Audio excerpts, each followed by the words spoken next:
Father, thank you so much for speaking to us. Thank you for your word. We ask now, Father, as we look at a difficult and depressing passage, that you would open our eyes and our minds and we'd hear you speak. We ask it in Jesus' name. Amen. It'd be great if you had Ezekiel open, 21 to 24. I'm not going to address every little bit of it. And I'm going to say up front that if I fall asleep, I'm sorry. It's been pretty good this week seeing some new faces of people for SpyCon as we've looked at the 5 points of Calvinism this week. Those of you who missed out, I'm really sorry because I had a ball. I'm tired, I'm exhausted, but I had so much fun. It was hard work, emotionally draining as we looked at issues like total depravity and predestination. But I found it to be rewarding, and those who were able to listen, I think they did too. But the big idea of Calvinism is that we can't do it. We, given the choice, will always choose us over God. We have a natural bent for self-destruction. The bottom line of total depravity is if you're given something as stark as choose God and live, or choose yourself and die, we end up saying something stupid like, I'm here for a good time, not a long time. I've heard people say that. As we've gone through Ezekiel, I hope that you've understood that. God does not act quickly. He acts slowly. He takes him a long time to build up his anger against his people. But he does do it. Centuries. It's at least 450 years between when God announces to David that he will be king to when Nebuchadnezzar crushes the temple in Jerusalem. But it happens. You see, total depravity is a description of our world. And God acts against that. What we see in Ezekiel is that it is God who sends the destroyer, and why he does it. You see, God does not act slowly because he's unable. He's not impotent. He's not like some parent who goes, now if you do that one more time, I'm going to take away your DS. He's not like that.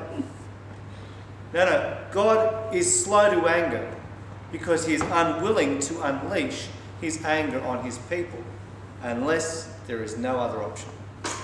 And we see it in his behaviour and in the way that he acts towards Jerusalem. The thing is, it's not just Jerusalem. There is a time when God will not be pushed any further.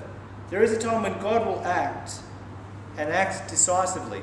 This is not just a warning for Jerusalem and for Israel and Judah. It's a warning for our world too. God will not be mocked.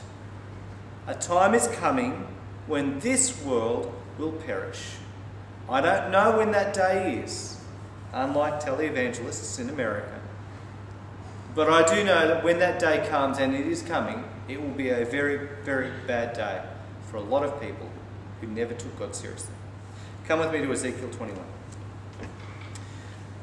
We're going to look briefly at these 4 chapters. There is so much here that you could unpack, and I'm not going to touch most of it. God says he is drawing a sword against Jerusalem. Who knows what the sword is? Title at the top of the chapter is a bit of a giveaway. What's the sword that God is bringing against his people? Judgment. But it's a nation. It's Babylon. We see that in verse 21 when God says, "For the king of Babylon will stop at the fork." He says to Ezekiel, "Map it out for him. Make sure he doesn't get lost." This is a really big surprise. We go, yeah, God's in control. We know that. 21st century. But when you're in the 6th century BC, even the Jews, even the people of God, still sometimes didn't quite get it. We've been so influenced by the Christian way of thinking that God is in control of the whole world. But in those days, most people thought that when you went into battle, what was really important was not the troops and the way that they were skilled or their equipment or how many there were, although that didn't hurt. What really determined the ultimate victory of the battle was the strength of the gods that were fighting. You see, the war on earth was simply a reflection of a war in heaven. And so that thinking was still alive and well in 250 AD, when Decius was the emperor of Rome, and he decided to start persecuting Christians because they didn't worship the traditional Roman gods. And so apparently the reason why Rome was losing all their battles wasn't because, they were rich and they were a target and they'd gotten soft and the troops weren't the crack troops of the first century. They had vast borders that were difficult to manage and keep. No, actually it was because the Christians didn't go around burning incense every couple of months to a dead emperor. That's apparently what the real problem was. But that thinking was alive and well in the 6th century. And so when the people of Israel, when God's people were told that they lost the battle because their God was against them, that's something else. You see, people around would have said, well, the Assyrian gods were stronger than the gods of Samaria. And the Babylonian gods, well, they were stronger than the Assyrian gods and also than the God of Jerusalem. And so God says, I am bringing a sword to you and I'm going to guide the king of Babylon to your gates and I'm going to let him win. People are gobsmacked. Because here is not their God losing, here is their God punishing. God says, I am going to help your enemies destroy you. They will kill your children. They will put the rest in slavery. They will kill your young men. They will rape your young women. They will massacre your old people. There will be no one left. Why? Because you didn't listen. You thought it was a small thing to sin against me and against your own blood.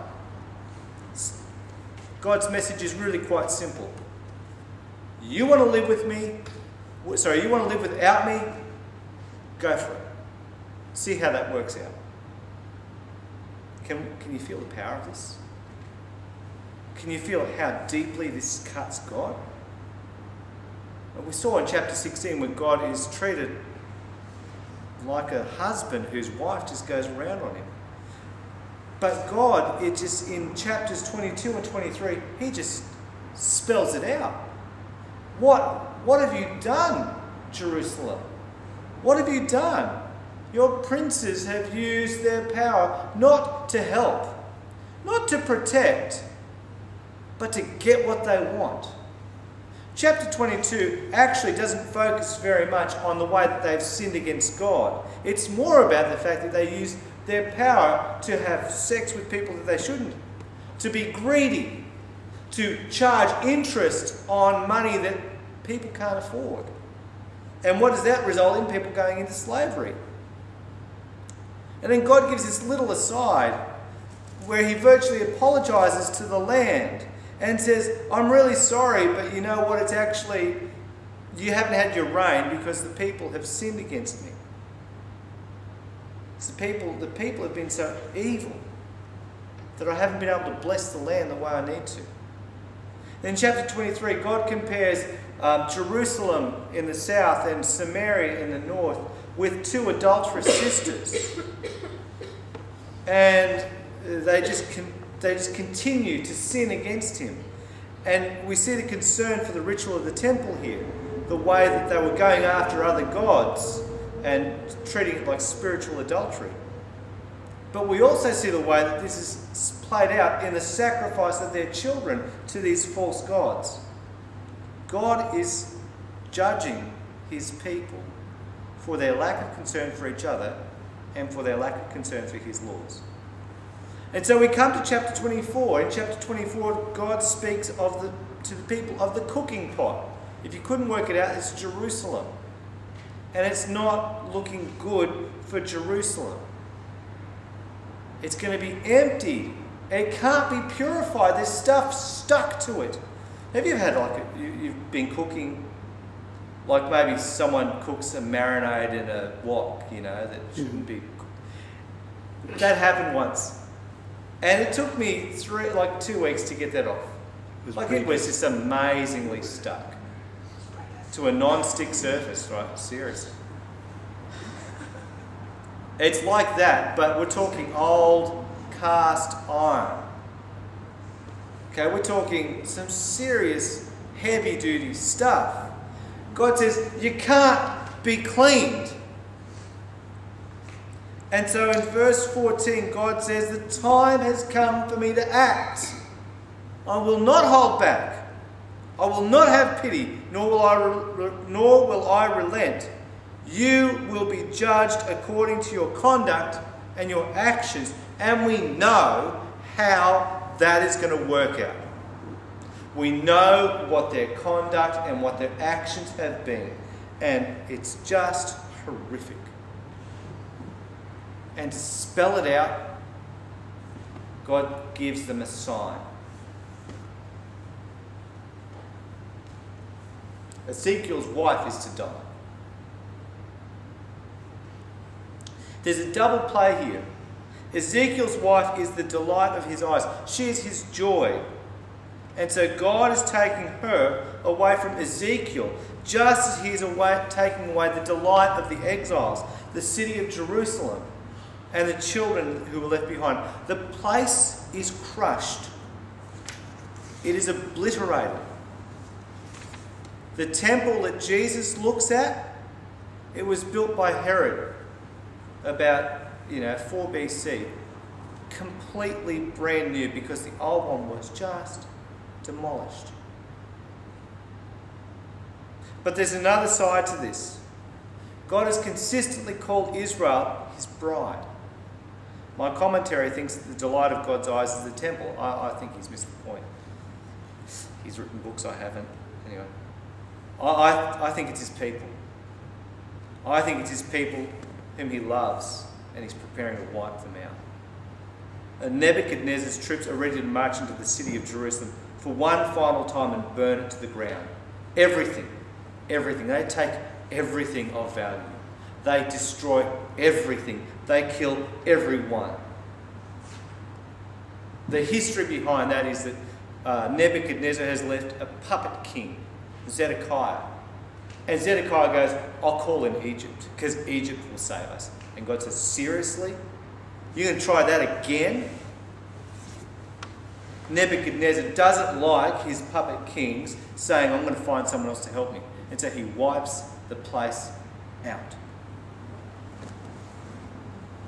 God is about to put to death the people whom he loves, but who will not listen to him. And so God promises to his people in exile that he will destroy the city of Jerusalem, its temple, and the people inside.